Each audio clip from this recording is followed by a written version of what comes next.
Welcome, one and all fellow fans of Clash of Clans from around the world. Thank you guys so much for choosing to spend a few minutes of your day with Galadon and my other 4 Galadon accounts. Actually, I've got a clan with like 11 Galadons in it, and we are trolling 5v5s. And let me show you what I'm talking about here. I did get, I will admit, a little bit too cocky, and it almost cost me just goofing around with some of these accounts. Now, this is the typical setup. It's just Galadon versus another clan, 5v5, and I run, I'll tell you what I run is my Fix That Rush account, which is now, of course, nearly maxed out on offense and doing pretty well on defense. Then I have this Galadon 11.0 account that is terribly rushed and also impossible in appearance. And then for my remaining 3 accounts that I use in this war, it's a Town Hall 4, a 3, and a 2.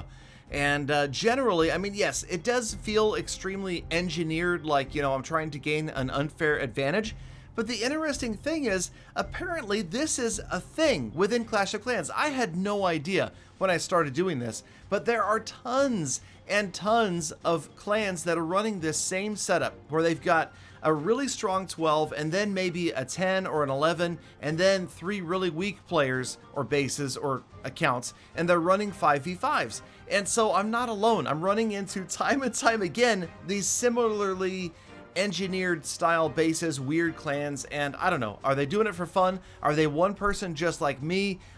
I don't know what the explanation is, but it's been an interesting run. And what is cool is as the Fix That Rush account gets stronger, this whole clan gets better at warring, because really in these wars it comes down to one attack from either side. And I'll show you what I mean in just a moment, as the Town Hall 11 just about to finish up crushing this Town Hall 10. Yeah, pretty badly rushed Town Hall 10, and that's generally what we're seeing over and over again. So that's why I say in these 5v5 wars, the only base that matters is number 1. The rest doesn't really have any sort of effect on the outcome, because this is what most of the bases look like. So all I really need is a number 1 and a number 2 that are pretty strong in offense, and then I can crush their top 4 bases no matter what they are. And then their number 5 base usually gets wiped out by my Town Hall 2, trying to rack up the war stars there for the 2 that shouldn't even be in a clan. And in this case, the Homer Kid is going to get crushed with just a siege machine. So this is the Town Hall 11, the rushed 11, going against a much lower account. So again, obviously, because you get 2 attacks per player, the number 1 guy is going to take out 1, 2. My number 2 guy is going to take out 3, 4. And then the number 5, the Town Hall 2, well, sometimes he can take out the number 4 guy. It depends. Usually I put balloons in the CC, and that works out pretty well. You've probably seen that in previous episodes. But in the meantime, this is going to be another easy win for the Town Hall 11. But again, we're not done yet. And okay, so just to kind of spice things up, I decided to goof off a little bit. And I'll show you what I mean in just a minute. So I worked my way up. The Town Hall 2 got its 3 stars, and then this Town Hall 11 got its 6 stars, and then it was time for my Town Hall 12 to attack their second strongest base. And it looks like they're pretty much done. Blades of Rage has 13 stars, and that's pretty much all they're going to get, because their number 1 guy used both of his attacks, and they are 2 stars short of a perfect war. So I thought, all right, well, this obviously is not fair. This is my 12 with Queen Charge Hog Rider going up against a 10 with no Infernos and, yeah, baby expos and everything else. So that's the funny thing. Of course, usually besides the number 1 base, everybody else is terrible, and so they're easy to crush. Well, I thought, you know what? Let's make this interesting. Let's go ahead, and how about if we don't 3-star this base? You heard me right. I just thought I would make it interesting, because obviously the other clan can only get 13 stars. So if I triple this base, then all I have to do is 2-star their number 1, and it's over, and then I win easily. That's no fun. I want a challenge. I want something different. So we did this right at the end of this attack, just about to close in on this last Tesla, and Blackhawk down. No, Blackhawk up. That's right, the 99%. The Troll 2-star, and we stop things right there. So this way, now what happens is it requires me to grab a 3-star against their number 1 with my number 1 in order to guarantee the non-tied victory, because as you can see right here, it is now 13-11, and a 2-star would only be a tie. So here we go. Number 1 versus number 1. Galadon 12.0 versus Master Hunter. Their top base, fully maxed. Okay, not quite fully maxed out, but all right. So we went with P.E.K.K.A. Smash. This is a base that obviously I've never seen before, kind of unusual. We just decided to kind of YOLO it. We went with P.E.K.K.A. Smash on the side where you can see we've got the Eagle, the Queen, and the CC. Now, of course, these are clans that maybe aren't the most serious about their attacks, so he didn't put anything in his clan castle, he or she, Master Hunter. So yeah, we just decided to come in from this right-hand side, spam everybody in, and hope for the best.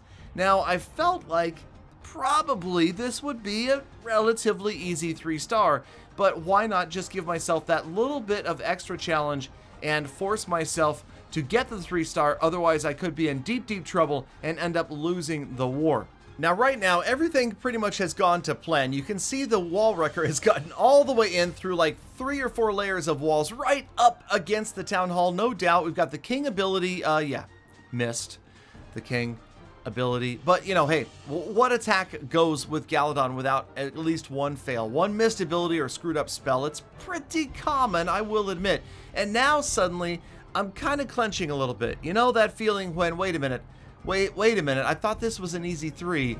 Now all I've got is the Queen ability, one free spell that I've used over here. I'm not sure why. Obviously, nobody was anywhere near that group of defenses right there, so that was probably a bad choice of freezes. And yeah, so the Queen just about to go down. Her healers are history. They're over there healing the much more important Ice Golem. You know, those healers, they're smart like that. Or maybe they're healing the P.E.K.K.A. I don't know. Either way, suddenly now at 66%, 2-star with only a wizard left to deploy. I'm not feeling so great about this attack. And suddenly I'm thinking, wait a minute, did I just throw away this war completely? Did I just destroy my Clash career? Did I just... Oh, okay.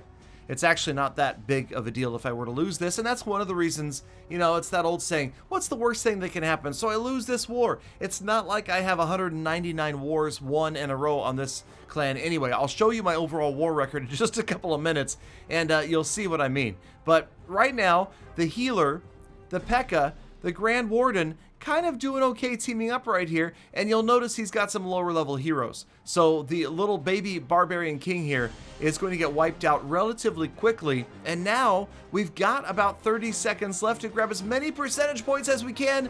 We're at 81%. We need more buildings. More buildings, final 30 seconds. Somebody's watching me. Was it Master Hunter? I don't know. We'll never know for sure. But as the final clock counts down, we have no chance at grabbing the 3-star. Up at the top of the base are like a dozen more buildings up there. And we actually are going to end up, as you can see here, with an 89% 2-star. Is it going to be enough? Are we going to manage to pull out the victory right here after I gave away a free star? Who knows, but the time runs out. There's the 89% 2-star fail.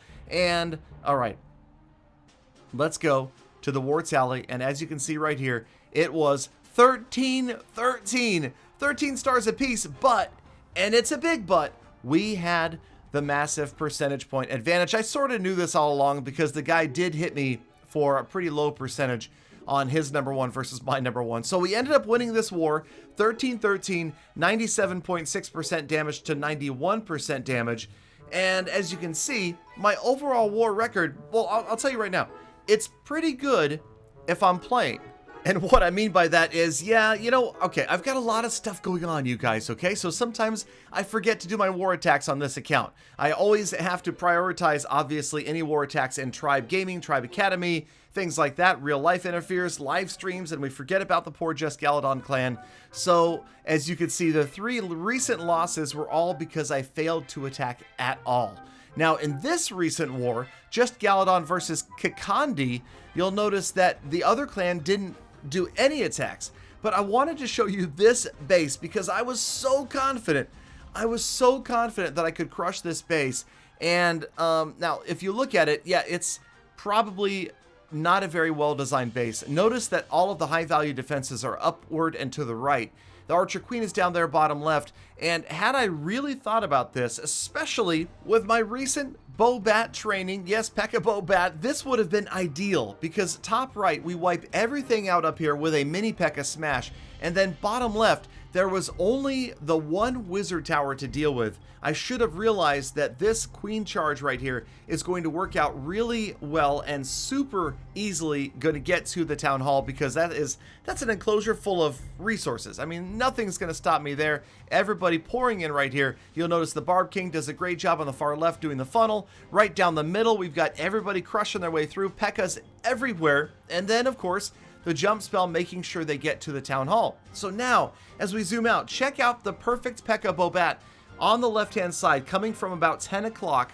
You freeze that one wizard tower, Tesla, and Archer Queen, maybe even grab the Archer Tower there as well, and you easily have a 3-star, because on the far right-hand side, the last two remaining wizard towers could have been distracted either by the remaining P.E.K.K.A. Smash troops or, of course, an Ice Golem. That is one of the keys, especially with Mike's P.E.K.K.A. Bobat bringing a couple of Ice Golems and then using one or two to distract those last wizard towers would have been the wiser move here. It would have definitely been a better outcome than what you're about to see here. Now, luckily for me, believe it or not, my Fix That Rush account is not as rushed as it used to be, so it's actually become relatively difficult for the average attacker, and I'm going to say average attacker, to 3-star. Obviously, a really good war player can come in and wipe out my base, and they have many times in live streams, so make sure you come by, and you could be the next person to 3-star it, because I often conduct stream clans over on fb.gg/realgaladongaming. Come join me, and yeah. So what I'm saying is, I'm not always going to get 3-starred anymore, so now these wars are getting tougher and tougher for the opponents, and it comes down to this last attack, the 12 versus the other 12, and usually, I mean, not to be cocky or anything, but usually I'm a little bit better than they are. I mean, they've got a better base, but I usually have a better attack. Right here, we end up actually getting the time fail, and it's a 95% 2-star in the end, unfortunately for me. Fortunately, the other clan decided, or forgot, like I do sometimes, to attack at all, and we end up with a 14-0 victory with an average destruction, a total destruction of 99%. 99% across 5 attacks. So anyway, I'm still having fun with this account. If you want to come war me, maybe you can come friendly war just Galadon sometime and crush me, or maybe you can join me. I might open it up and include some other players from streams, and we'll run some bigger wars. I don't know.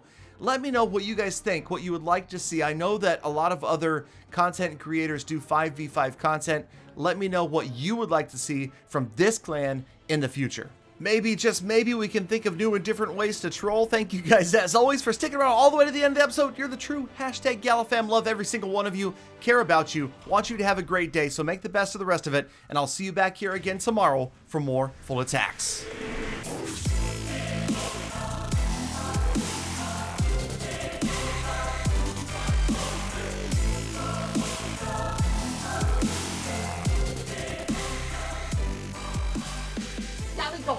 Galley troll, eh?